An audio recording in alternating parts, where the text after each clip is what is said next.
اعوذ باللہ من الشیطان الرجیم بسم اللہ الرحمن الرحیم یا ایہا الرسول لا يحزنك الذین یسارعون فی الکفر من الذین قالوا آمنا بافواہہم ولم تؤمن قلوبہم۔ حضرات، یہ سورہ مائدہ کی آیت نمبر 41 ہے جو ابھی آپ کے سامنے تلاوت کی گئی، اس کا کچھ حصہ پڑھا گیا چونکہ آیت کافی طویل ہے۔ اس آیت میں اللہ کے رسول صلی اللہ علیہ وسلم سے خطاب کر کے کچھ تسلی کے بول اللہ تعالیٰ کی طرف سے بتائے گئے ہیں، اور یہودیوں کے اور منافقوں کے حال پر اللہ تعالیٰ نے بھرپور تبصرہ کیا ہے۔ کل جس آیت پر بات ہوئی تھی اس میں چوری کی سزا کا ذکر تھا، یہ بتا دیا گیا تھا کہ چور کے ہاتھ کاٹے جائیں گے۔ اب یہ بھی بتا دیا گیا تھا کتنے ہاتھ کاٹے جائیں گے، کہاں تک کاٹا جائے گا، کس چیز کی چوری پر ہاتھ کاٹے جائیں گے، اور اس سزا کو اللہ تعالیٰ نے 2 لفظوں میں بیان کیا، جزاء بما کسبا نکالا من اللہ، یعنی اللہ تعالیٰ کی طرف سے ان کی بدکرداری کی یہی سزا ہے، اور یہ بڑے رسوا کن اور عبرت خیز سزائیں ہیں اللہ تعالیٰ کی طرف سے۔ ان ساری چیزوں پر کل گفتگو ہوئی تھی۔ ابھی جو آیت میں نے تلاوت کی اس کا ترجمہ یہ ہے، یا ایھا الرسول، اے رسول، لا يحزنك الذين يسارعون في الكفر، کفر میں جو لوگ مسارعات کرتے ہیں یعنی ایک دوسرے سے آگے بڑھنے کی کوشش کرتے ہیں، ان کی دوڑ دھوپ آپ کو غم میں نہ ڈالے۔ من الذین قالوا، چاہے ان کا تعلق ان لوگوں سے ہو جو یہ کہتے ہوں آمنا، ہم تو ایمان لائے، صرف اپنے منہ سے کہتے ہیں آمنا بافواہہم ولم تؤمن قلوبہم، حقیقت قرآن مجید بیان کر رہا ہے کہ ان کے دلوں نے ایمان قبول نہیں کیا۔ ومن الذین ہادوا، چاہے ان کا تعلق یہودیوں سے کیوں نہ ہو، جو سماعون للکذب، جھوٹ سننے والے ہیں، سماعون لقوم آخرین، اور ان لوگوں کے لیے باتیں سنتے ہیں، لم یأتوک، جو اے پیغمبر ابھی آپ کے پاس نہیں آئے، یحرفون الکلم من بعد مواضعہ، یہ باتوں کو اس کے اصل مقام سے پھیر دیتے ہیں، یقولون، وہ کہتے ہیں، ان اوتیتم ھذا فخذوہ، اگر تمہیں وہ چیز ملے جو تمہیں پہلے معلوم ہے تو لے لو، وان لم تؤتوہ، اگر تمہیں وہ چیز نہیں ملتی جو تم کو ہم نے بتائی ہے، فاحذروا، تو پھر آپ احتیاط کرو۔ اس آیت میں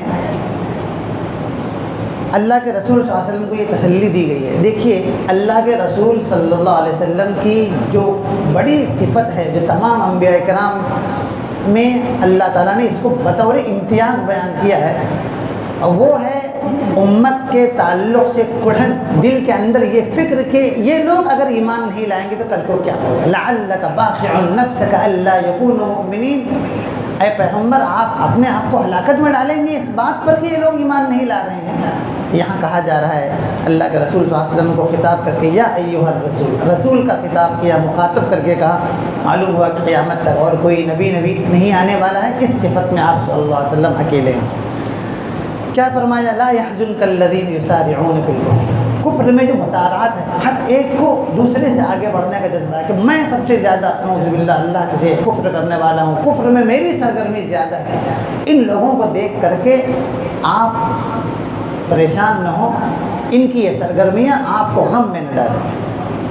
من الذین قالوا، چاہے ان کا تعلق منافقین سے ہو جو زبان سے تو کہتے ہیں کہ ہم ایمان لائے، ولم تؤمن قلوبہم، لیکن ان کے دلوں نے ابھی تک ایمان قبول نہیں کیا۔ ومن الذین ہادوا، چاہے ان کا تعلق یہودیوں سے ہو، یہ 2 گروہ ایسے تھے، 2 محاذ تھے جس کی طرف سے اسلام کے کو بڑے چیلنجز درپیش تھے۔ جب یہ آیات نازل ہو رہی تھی تو ان لوگوں کی طرف سے ساری دوڑ دھوپ تھی، اسلام کو نیچا دکھانے کی، اعلاء کلمت اللہ کو روکنے کی، اقامت دین کے راستے میں روڑے اٹکانے کی، انہی لوگوں کی طرف سے کوششیں تھیں، اور یہ لوگ ایمان نہیں لا رہے تھے، اسی لیے اللہ کے رسول صلی اللہ علیہ وسلم کھوڑتے تھے، پریشان ہوتے تھے۔ اور یہاں کہا گیا کہ چاہے ان کا تعلق منافقین سے ہو، چاہے ان کا تعلق یہودیوں سے ہو، آپ پریشان نہ ہوں۔ سماعون للکذب، یہ لوگ جھوٹ سنتے ہیں۔ کیا سنتے ہیں؟ نعوذ باللہ، اللہ کے رسول صلی اللہ علیہ وسلم کی مجلس میں اس لیے آتے ہیں کہ کون سی چیز جو ہے ان کے کام کی ہوتی ہے اس کو لے لیتے ہیں، اور جو چیز ان کو لگتا ہے کہ ان کے خلاف پڑ رہی ہے اس سے کہتے ہیں کہ نہیں، یہ دوسروں کے لیے لگائی بھجائی کا کام کرتے ہیں۔ یہودیوں کا، منافقوں کا یہی کام ہوتا تھا۔ پھر قرآن مجید نے کہا یحرفون الکلم من بعد مواضعہ، یہ قرآن مجید کے کلمات کو، توریت کے کلمات کو، کلام الہی کو کل ملا کر کے ان کے معنی متعین ہونے کے بعد ان کے الفاظ جو ہے پھیر دیتے تھے۔ مثلا ایک واقعہ ہے کہ یہودیوں کے یہاں زنا کا ارتکاب ہوا تو ان کے یہاں بھی سزا کا ذکر تھا، تو اختلاف ہوگی کیا سزا ہوگی، تو اللہ کے رسول صلی اللہ علیہ وسلم کی خدمت میں حاضر ہوئے۔ حاضر ہو کر کے پیارے نبی نے پوچھا کہ توریت میں کیا لکھا ہے، تو انہوں نے کہا کہ نہیں، ہمارے یہاں پر جو ہے اس کی سزا یہ ہے فلاں فلاں، جبکہ ان کے یہاں زنا کی سزا، شادی شدہ زنا کی سزا، ان کے یہاں بھی رجم کی سزا تھی، پتھر مار کر کے ہلاک کرنے کی سزا تھی۔ لیکن پیارے نبی نے کہا کہ لاؤ توریت دیکھتے ہیں کیا لکھا ہے، تو انہوں نے اس پر ہاتھ رکھ دیا اور باقی چیزیں دکھانی شروع کی۔ حضرت عبداللہ ابن سلام رضی اللہ تعالیٰ عنہ، کیونکہ وہ یہود کے بڑے عالم کے بعد میں انہوں نے ایمان قبول کیا تھا، انہوں نے کہا کہ ہاتھ ہٹاؤ، تو ہاتھ ہٹایا انہوں نے، تو وہاں لکھا ہوا تھا کہ رجم ہے ان کے یہاں بھی زنا کرنے کی سزا۔ تو کلمات کو چھپا دیتے تھے، بات کو اصل چیزوں سے پھیر دیتے تھے۔ اور یقولون، وہ کہتے تھے، ان کے علماء کا حال ہے یہ، ان اوتیتم ھذا فخذوہ، اگر تمہیں پیارے نبی کی مجلس میں وہ بات ملتی ہے جو ہم آپ کو بتا رہے ہیں، ہمارے کہنے کے مطابق ان کو بھی اگر کہہ رہے ہیں فخذوہ، تو لے لیجیے، اس پر عمل کیجیے، کوئی تکلف نہیں کرنا۔ وَإِن لَّمْ تُؤْتَوْهُ، اگر ہم نے آپ کو جو بتا دیا ہے اس کے خلاف وہ بتا رہے ہیں، فاحذروا، تو اس پر عمل نہ کرنا، اس سے بچے رہنا، احتیاط کرنا۔